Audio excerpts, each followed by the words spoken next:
Good morning, Year 4. I hope you are ready for some English this term. So we're just starting our term 4 in Year 4. And this week we are looking at expanded noun phrases and figurative language. And we are reading a new story this term. And we are reading Lost Happy Endings. Now this story is a picture book. And there is a video of me reading the story.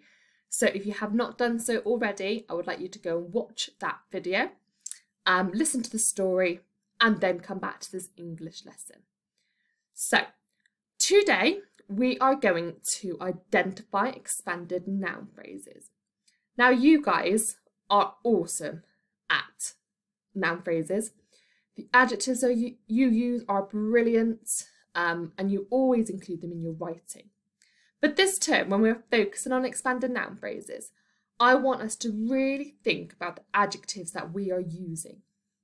Now, this story that we're going to look at this term has lots and lots of really nice vocabulary in there, lots of noun phrases, lots of figurative language, and it's really, really descriptive. So this story is going to be sort of our inspiration. This term, we're going to use it to help us. We might even find noun phrases in the story and we might make them even better, which is actually what we're going to do today. So we are going to be identifying the noun phrases and making them even better. So we all know what an expanded noun phrase is. We have a noun and we use adjectives to describe that noun. We all know the reason why we use them is so then the reader can create an image in their mind of what they're reading. It's exciting, it's fun, and that is why we use them to make our stories really engaging. So let's have a little look at what we're doing. So to warm ourselves up, I want us to identify some noun phrases. I have 3 sentences here, and each sentence has a noun phrase.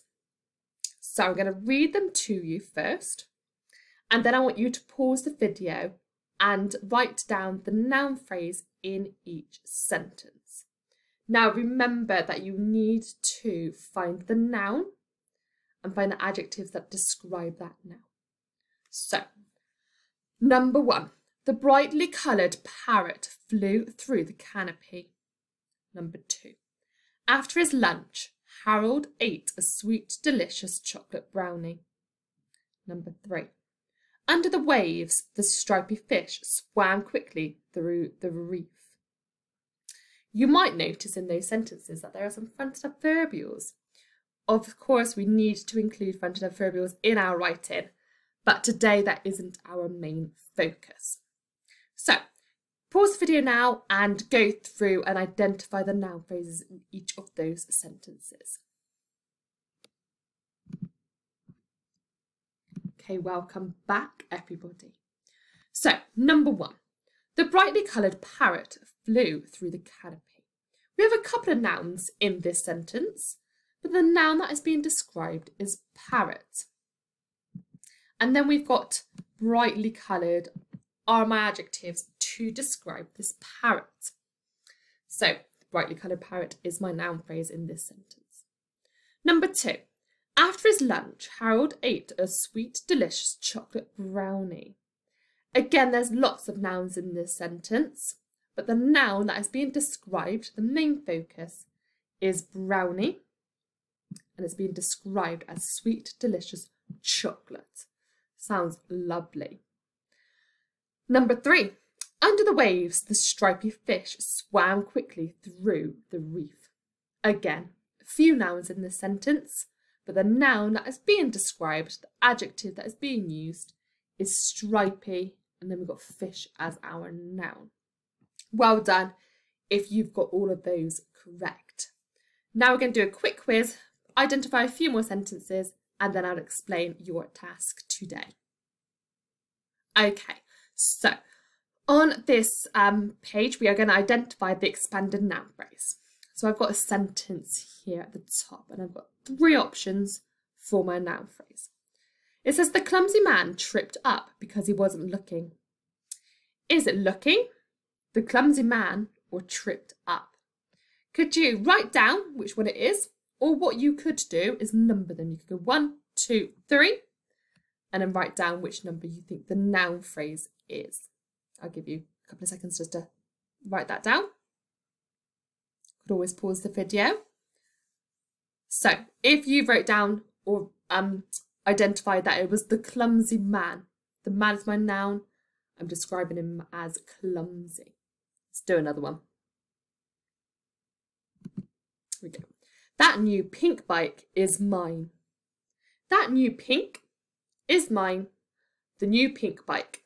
Which one is it? I want you to identify that one now, please.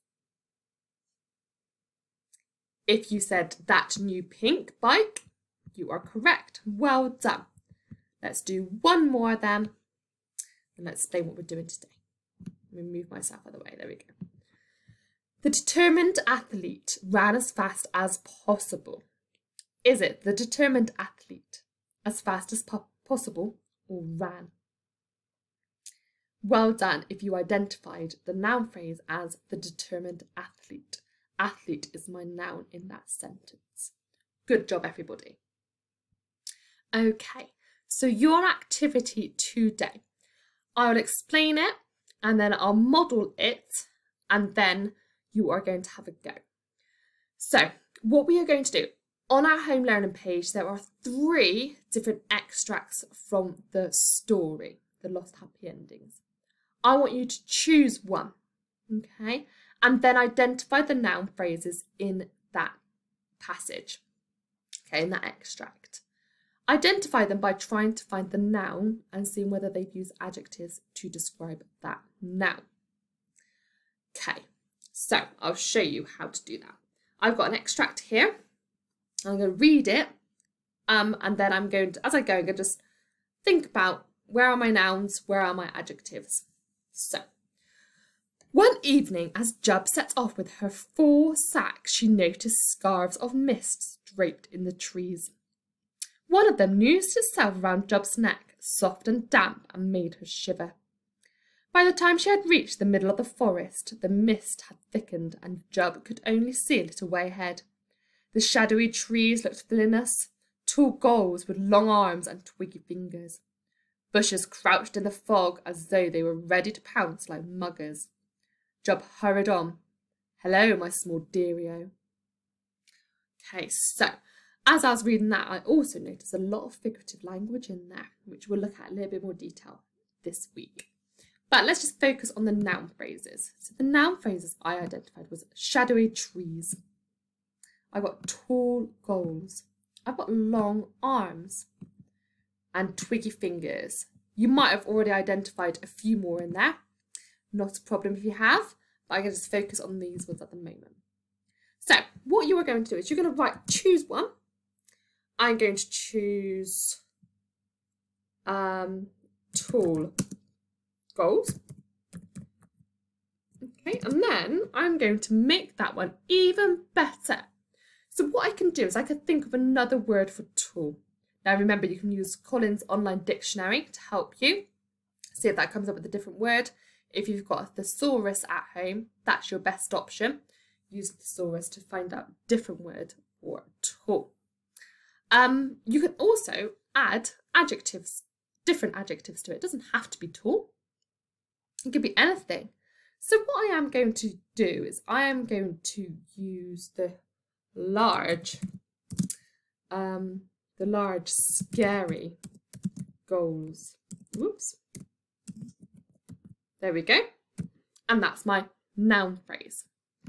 And then I'm going to do another one. So I'll write number 2. I'll write the noun phrase from the book and then my new one. And what you can do whilst you are doing this activity is you can colour code it. So I might have all of my own ideas in purple, and I might have all the ones from the book in a deep red. Okay? Colour code it if you've got pens, colouring pencils, entirely up to you. I'm happy for you to make this your own and be creative with it. So you have 3 extracts. You need to choose one. If you want to do all 3 extracts, not a problem. You go ahead, knock your socks off. That would be absolutely fantastic. And remember that these words that you come up with, these noun phrases, keep hold of them. Okay, you might need them in future English lessons. And I hope they have a really good time with this, okay? So it's just a bit about identifying these noun phrases today. And then we'll look into them in a bit more detail tomorrow, thinking about how we use prepositions to make them, to extend them, okay? So 3 extracts on the home learning page, choose one, identify the noun phrases, improve them, okay? Have a good time, everybody. Bye-bye.